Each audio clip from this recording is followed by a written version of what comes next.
Kagulat World. Sa pagkakataong ito, hindi lang isang laban o isang tournament ang pinag-uusapan. Ito ay isang master plan na unti-unting binubuo ni Alexandra Ayala sa gitna ng pinakamabagsik na bahagi ng clay season sa Europe. Oh, official na. Nakapasok si Alex sa entry list ng Parma Ladies Open na gaganapin sa Parma mula May 11 hanggang May 16. Isang WTA 125 event sa clay, pero malinaw na hindi ito basta maliit na torneo. Ito ay bahagi ng mas malaking plano sa kanyang pag-akyat bilang isang elite competitor. Sa kanyang kasalukuyang ranking na nasa paligid ng top 50, may direct entry siya sa main draw, walang qualifiers at walang wildcard na kailangan. Kasama siya sa field ng matitinding kalaban tulad ni Xinyu Wang, An Li, Sofia Kenin at defending champion na si Mayar Sherif.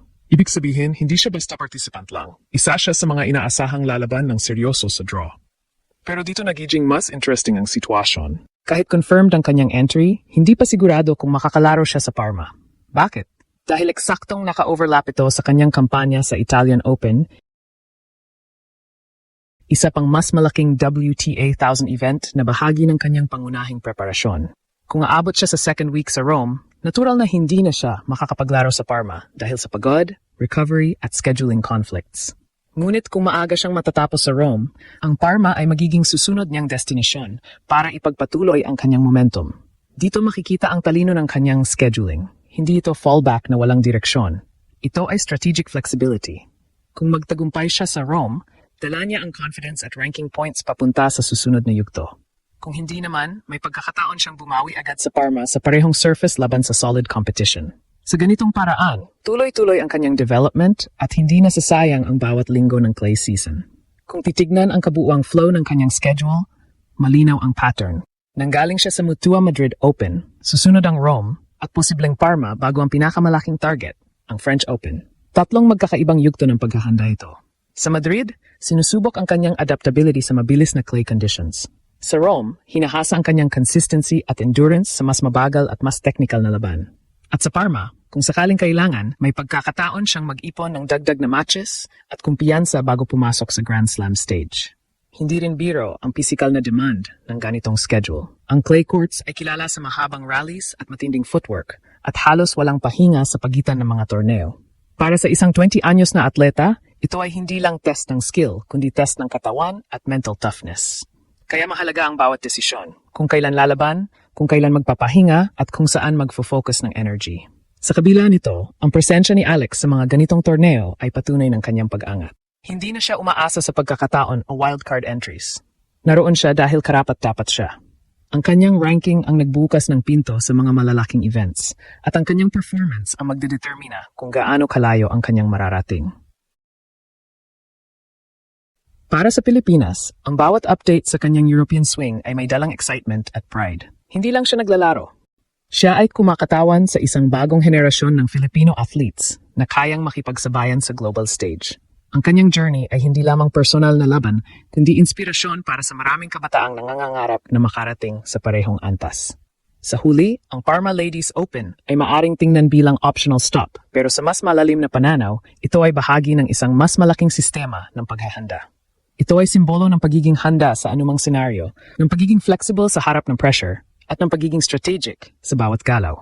Habang papalapit ang French Open, unti-unting tumitindi ang spotlight kay Alex. Ang bawat laban, bawat desisyon at bawat tournament ay nagiging bahagi ng kanyang kwento bilang isang rising force sa world tennis.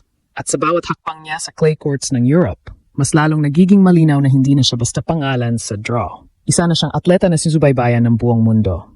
Sa mas malalim na analysis, ang pagpasok ni Alex sa Parma Ladies Open habang kasabay ng kanyang kampanya sa Italian Open ay isang malinaw na halimbawa ng advanced tournament optimization, isang strategy na karaniwang ginagamit ng mga top-tier professionals para i-maximize ang form, points at momentum sa loob ng compressed clay season. Unang layer, schedule elasticity at optionality. Ang Parma entry ay hindi commitment, ito ay option. Sa elite tennis, ang pagkakaroon ng fallback tournament ay mahalaga lalo na kung hindi umabot sa inaasahang resulta sa mas mataas na level event. Kung maaga siyang matalo sa Rome, ang immediate transition sa Parma ay magbibigay sa kanya ng continuity. Walang idle time, tuloy ang match rhythm. Ito ay critical dahil ang clay court performance ay heavily dependent sa repetition at feel ng surface. Ang pagkawala ng isang linggo ng competitive matches ay maaaring makaapekto sa timing at confidence. Ikalawang layer, points maximization strategy. Ang WTA 1000 events tulad ng Rome ay may mas malaking puntos, pero mas mahirap makuha dahil sa lalim ng field. Sa kabilang banda, ang WTA 125 tulad ng Parma ay may mas manageable na draw, kung saan mas mataas ang probability ng deeper run. Para sa isang player na nasa paligid ng top 50, ang kombinasyon ng high-risk, high-reward tournaments at mid-tier events ay nagbibigay ng balanced approach sa ranking climb. Isang quarterfinal finish sa Rome ay maaring katumbas ng deep run sa Parma. Kaya ang decision kung saan magfo-focus ay nakadepende sa real-time performance. Ikatlong layer, surface-specific refinement. Ang clay court sa Europe ay hindi uniform. Ang Madrid ay mas mabilis dahil sa altitude. Ang Rome ay mas traditional at mabagal, habang ang Parma ay kadalasang mas neutral, ngunit technical. Ang paglahok sa iba't ibang kondisyon ay nagbibigay kay Alex ng mas malawak na adaptation range. Ang kanyang left-handed topspin game ay naturally suited sa clay, pero ang consistency ng depth at shot selection ay kailangang i-adjust depende sa speed ng court. Ang Parma, kung sakali, ay maaring magsilbing controlled environment kung saan mafi-fine-tune niya ang kanyang patterns bago ang Grand Slam. Ika-4, load management at injury prevention. Ang clay season ay notorious sa physical toll, long rallies, sliding stress sa lower body, at repetitive strain. Ang decision na hindi ipilit ang Parma kung deep run sa Rome ay hindi lamang tungkol sa schedule kundi sa long-term health. Ang freshness papasok sa French Open ay mas mahalaga kaysa sa dagdag na matches. Ang elite players ay marunong pumili kung kailan lalaban at kung kailan magpi-preserve ng energy. Ika-5, confidence loop mechanics. Sa tennis, ang momentum ay psychological asset. Kung maganda ang takbo sa Rome, dadalhin niya ang confidence diretso sa Roland Garros. Kung hindi, ang Parma ay maaring maging reset button, isang pagkakataon para makakuha ng panalo, ma-rebuild ang belief, at ma-enter ang Paris na may positive rhythm. Ang ganitong loop ay critical lalo na sa mga young players na nasa transition phase tulad ni Alex. Ika-6, competitive identity building. Sa edad na 20, si Alex ay nasa yugto kung saan hinuhubog ang kanyang identity bilang player. Ano ang kanyang go-to patterns, paano siya nag-adjust sa pressure, at paano niya hinahandle ang sunod-sunod na high-level matches. Ang exposure sa Madrid, Rome at posibleng Parma ay nagbibigay ng data points.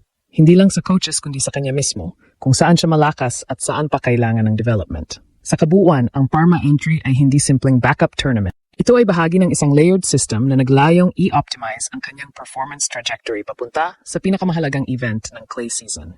Ang tunay na sukatan ay hindi kung maglalaro siya sa Parma o hindi, kundi kung paano niya gagamitin ang bawat posibleng senaryo para mapalakas ang kanyang laro. Sa huli, ito ang malinaw. Si Alexandra Ayala ay hindi na basta sumusunod sa schedule ng tour. Siya ay aktibong nagde-design ng kanyang path. Isang senyales na papasok na siya sa antas. Kung saan ang tagumpay ay hindi lang bunga ng talento, kundi ng matalinong diskarte at tamang teaming.